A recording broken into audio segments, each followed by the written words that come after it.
Have you ever taken an inventory on how fear is affecting the quality of your life? In our series, Adapting to Fear, we will be laying the groundwork to do just that. Now, fear plays a significant part in the quality of our lives. And in today's video, we will be discussing the fear of uncertainty. Now, uncertainty is intrinsic in just the human experience and being an individual. And there are many different ways that we adapt to this fear. I will give a couple examples on different ways that we might do this. So perfectionism is one way we adapt to the fear of uncertainty, and we do this with absolutism and trying to find the right way. So that is how they deal with that fear. They want to find the right way so they can try to feel certain that that's the way something's supposed to be. So when a perfectionist has the right way, they don't want there to be multiple ways. They don't want to hear other things because that right way is what's giving them a sense of certainty. People pleasing is another example of a way to deal with that fear of uncertainty. Because, people pleasing is a strategy of, dealing with relationships and stuff by capitulating to what other people want and not really taking the time to evaluate and understand what they want. They just automatically do what other people want. And this helps them get out of a place of uncertainty by choosing the one option that they know will give them a livable outcome.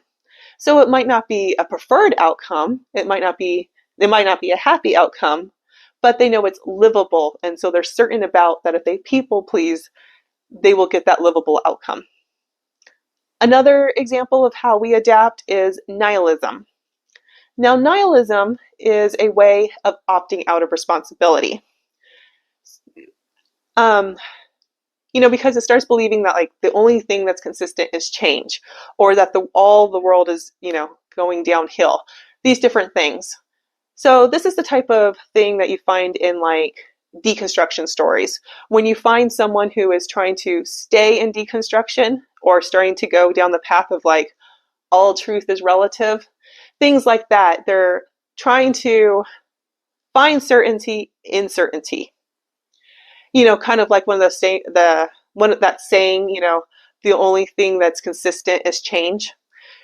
It's like that expectation kind of can help you give you a sense of certainty within that uncertainty.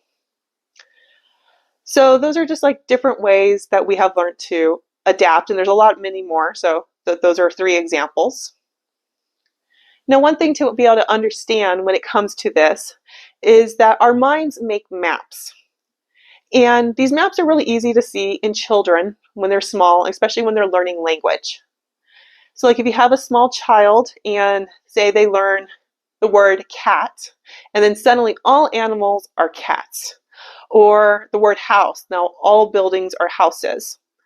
Now that is that child making a mind map. They're able to see there's similarities between all animals, and it needs a label, so they give it that label cat. And that's how humans learn language, is by making these kind of archetypes. And so we don't really ever actually stop doing that.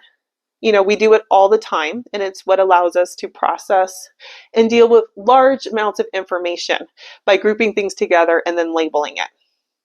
So mind maps themselves are not the problem, but our maps are not always designed to reach a good destination. And so that's what we find in those strategies that I just listed. Like the perfectionist, a lot of times ends up alienating people, or, being so focused on their right way that they miss out on a lot of life.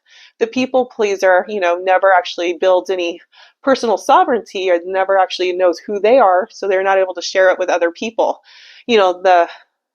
The person who's fallen into nihilism never takes personal responsibilities, and it doesn't build things in their life that they should and they're perfectly capable of doing because they feel like it's outside their control. These are all not good destinations that we want to go to.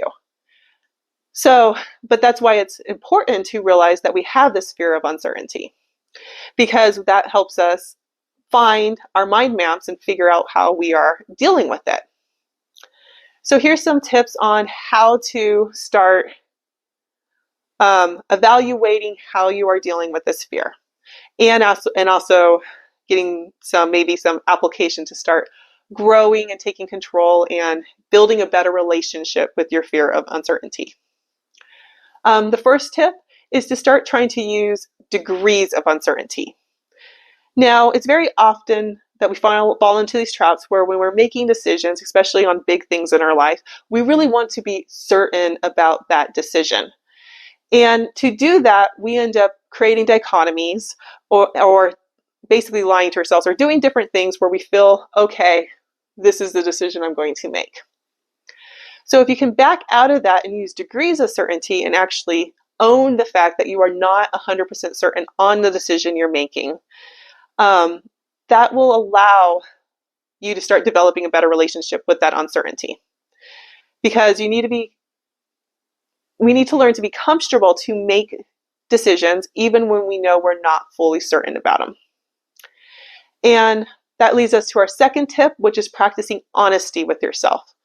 So the more honest yourself that you're not certain, the more you're able to actually end up doing the thought work and things that you need to do to build a better relationship with yourself.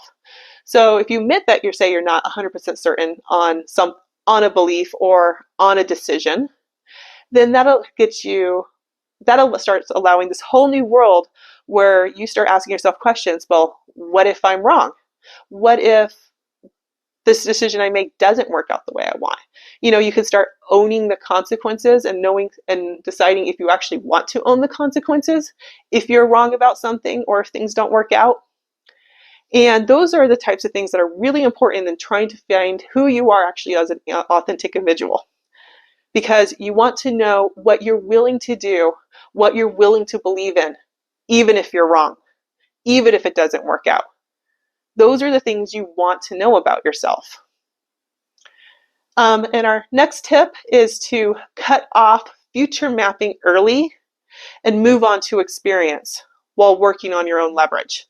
So when you start noticing and you start learning how you're labeling things and trying to box them in and trying to give yourself a sense of certainty, you can start catching them early and start doing that work and then giving it experience, so that way you're not creating a mind map that is boxing things off where you're not thinking about it or giving you that sense of certainty. Because those are the types of things that can, again, send you into dichotomies where you go onto one side or start building negative narratives and things like that can really have negative impacts on your life and take you further away from integration rather than towards it.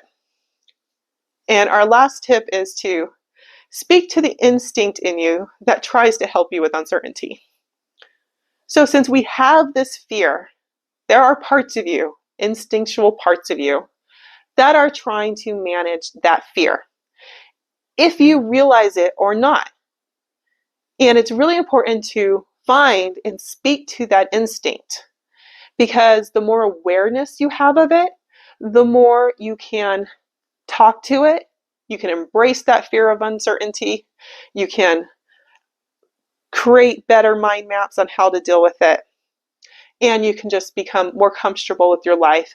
And it will open up your ability to actually take that honest look at yourself, to do the evaluations and stuff that you need to actually do the personal growth, transformational work you need to become a more integrated individual. So I hope that makes sense, and I hope that helped. Please feel free to check out our other integrated thoughts videos. We do have videos on dichotomies and narratives and deconstruction, which were all mentioned in this video. And I hope you'll check out the rest of the series. And hope you have a great rest of your day, and I'll see you in another video.